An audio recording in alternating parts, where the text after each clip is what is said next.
music production marketplace on the internet where you can find over 13,000 products from 500 or more producers for you to make better music. Check it out. So guys, in this episode 271, I will make some trance. And you might ask, why is this guy's making all these genres? Basically, I've been making electronic music for over 20 years. I am in this scene for 30, I cannot even count the years. So in 1993, I discovered electronic music, and I continued to do music for a long time. And for trance, for me, my main inspiration was Above and Beyond. I used to receive promo from them really early on when they started their career, and this kind of prog trance, melodic with big elements, usually good chords, good progression, it's really ring it. For me, there was Above and Beyond, Andy Moore, Armin was starting. It was a bit of a different genre of trance, more commercial and stuff like that, but for me, Above and Beyond made it all the way. So why do I want to make trance with you guys? Because I want to show what is important when you make a trance track, so you guys learn, and you have a better understanding of what element you will be working on to make a track. This might be different, but at least if you have those, I think you'll be able to make a really decent track. And the first element that is the bass. In this particular track, I'm using a bass pad and some layer of dumping bass on top to make variation. So basically, I compose this bass pad, and after that, I'm composing different elements, and I go back to the bass to do different elements. It's very important when you make, let's say, a loop. I would call it a loop. Some people compose differently. Personally, I do subtractive. So subtractive mean I make a track, I make a 32 bars loop, and then I reduce it to the simplest element. But when I make this, I put all the ideas that I have in there. So I'm sure when I pull back, I will have all the elements that I need to mix the track. So first step, create this big loop. Second step, build more arrangement. Third step, probably put more intricate parts, do automation and things like that, guys. So in this episode, you're gonna learn a whole lot. Let's jump into it. So right, guys, let's get started on this trance track. On the headphones, of course. Drop the volume of the speakers. I started a little bit, so I made a drum beat. Pretty simple drum beat. It is a start to the track, 132 BPM, of course, 96 kilohertz. Always better to make music with a higher resolution, guys. If you can, if your computer is capable of something like that, guys, go for it. It makes a huge difference when you mix. You have more headrooms, everything is cleaner, everything's clearer. 96K is the way to go. And I'm using Sylenth one because I think it is somehow the best synth to do this type. So let's listen to the beat.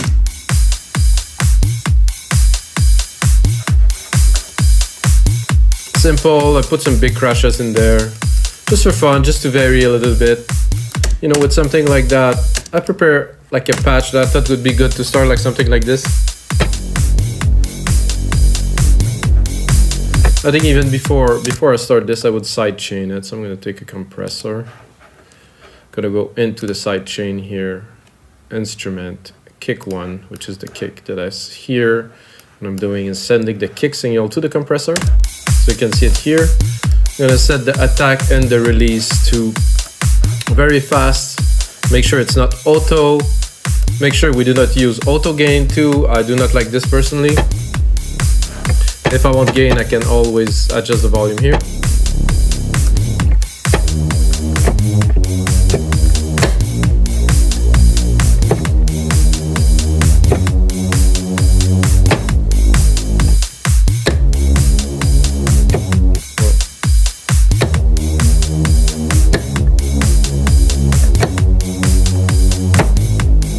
So that's something that I didn't mind. Oh, I'm gonna restart again here.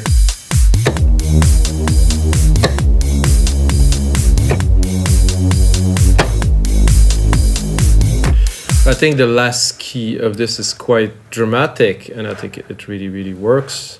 It's a fairly simple melody, but this is a bass. Doesn't mean I will literally keep all the sounds the same. It's just like to start a track, you have to start with an idea, right? And I think simpler idea that you develop into more complex thing always yield better. I'm thinking right away, I would take that, replicate it, keep this little progression we just created here, take it to a whole octave higher and replicate it 9, 10, 12. 12 semitone. So now we have a chord. Ooh, I like the slow release of this one. This is a slow attack, sorry. I think I will bring it a little bit more.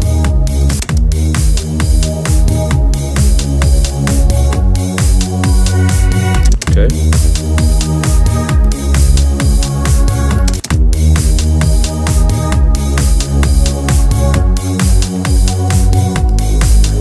Like this. We could also, if we want to go a bit deeper, we can go on the octave of the oscillator. See, this was a bit high. If I lower it one octave here, a bit richer, we get a bit more tone. Let's bring it back.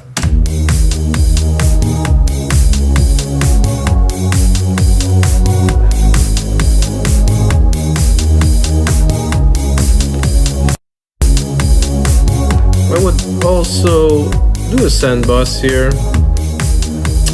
Take this send here, put a big reverb, which I like, which is always silver reverb here.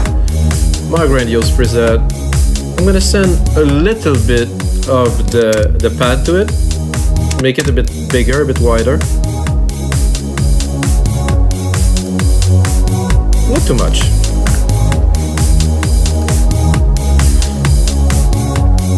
And now some hits. I would like some kind of electric bass hit, like pound, pound, pound.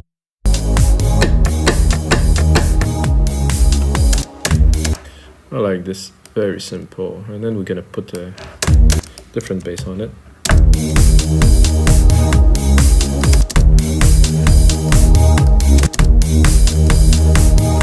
Oh, this is, it's on the kick. I didn't expect this, but somehow the feel of it really works. I actually love this.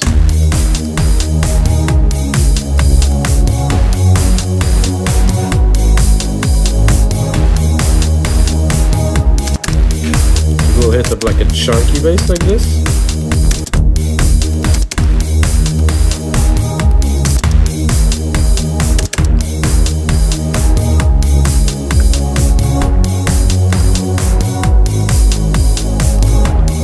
I think now we're gonna go into an ARP. That's not necessarily gonna be an ARP.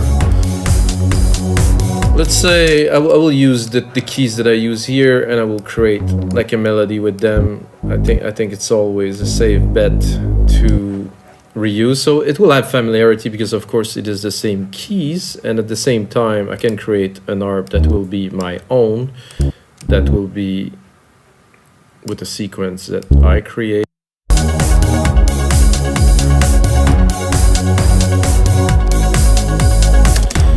I will see if I can bring it up here.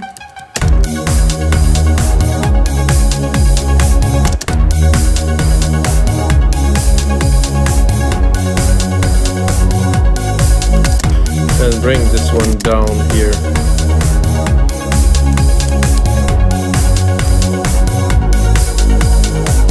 Not quite, a bit lower.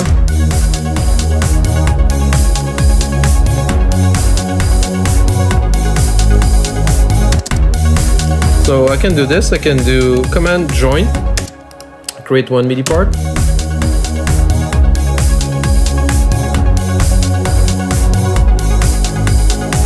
So you probably understand that those pads here are linking these parts very well together. So every time the pad going up, and then right after the pad there's a key change here in the ARP.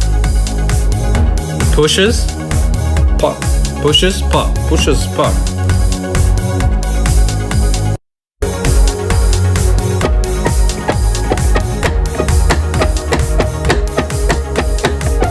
Yeah, something like that I think would work.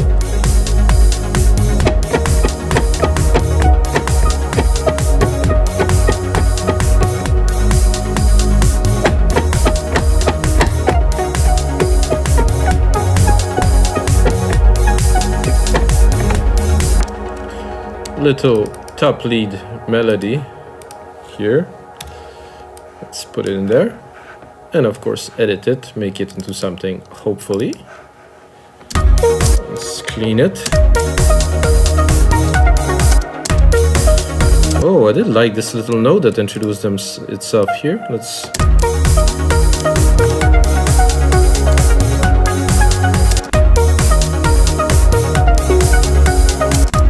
This one...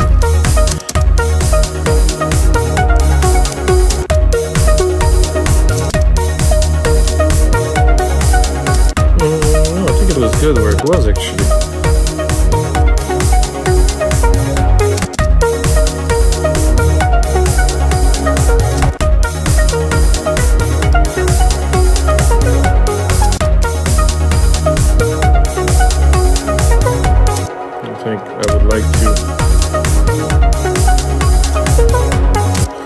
I would like to repeat the little effect I got there.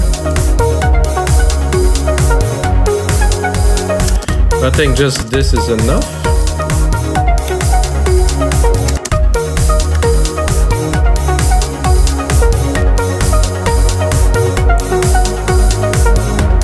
Dun, dun, dun, dun.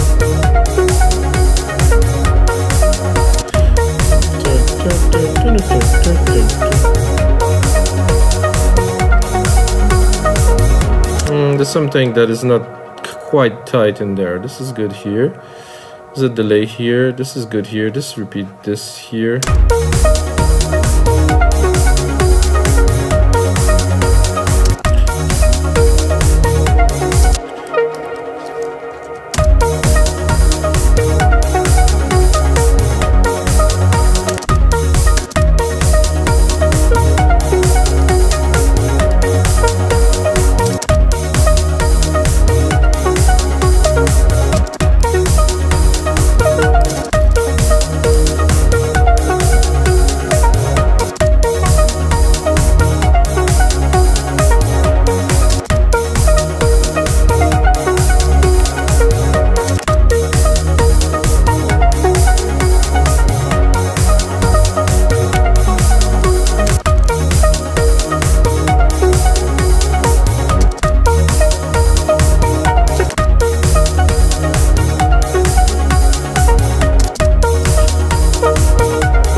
A bit more complex, a bit more entry.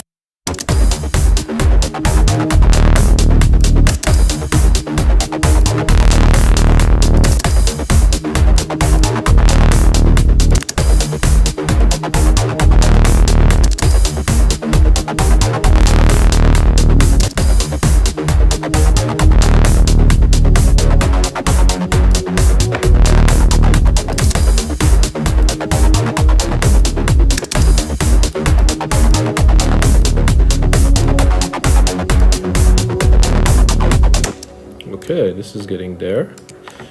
So like I said, guys, I'm creating elements that will be used later on in the track once I do the process of putting everything together.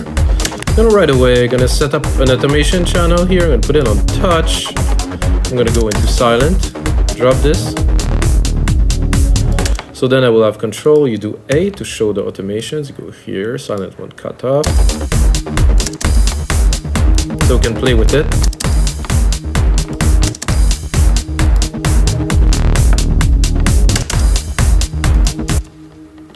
Oops, I wanted to save it. It's not the time. I don't need to actually because Logic is saving.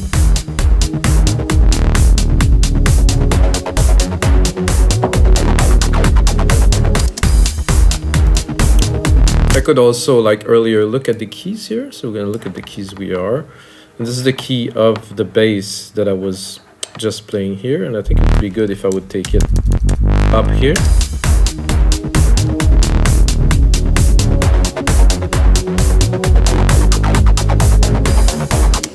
I'm not sure that this works so well in this case.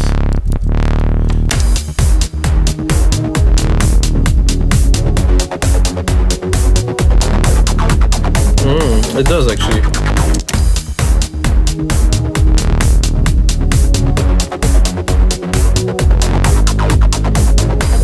No, I cannot say that I like it, so I will leave it to its original well, it might be correct, like musically, in the track itself, this just doesn't work.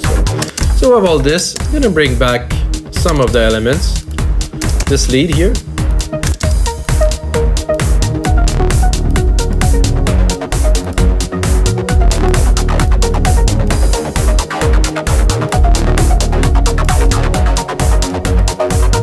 I'm gonna try to mix it a little bit.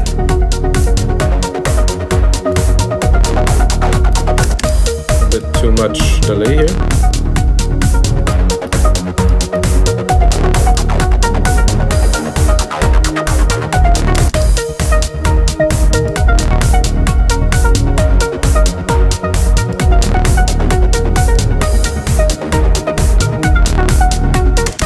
Let's hear this again. So where do I want it to be in the mix? At the top? Do I want it to be back? Do I want it to be completely within the mix?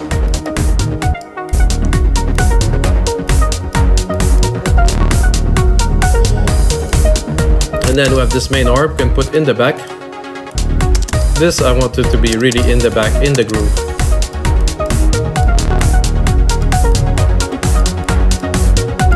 I mean, it is still there, but it's just there for the groove. And then of course this main bass pad that really bring the thickness to the track.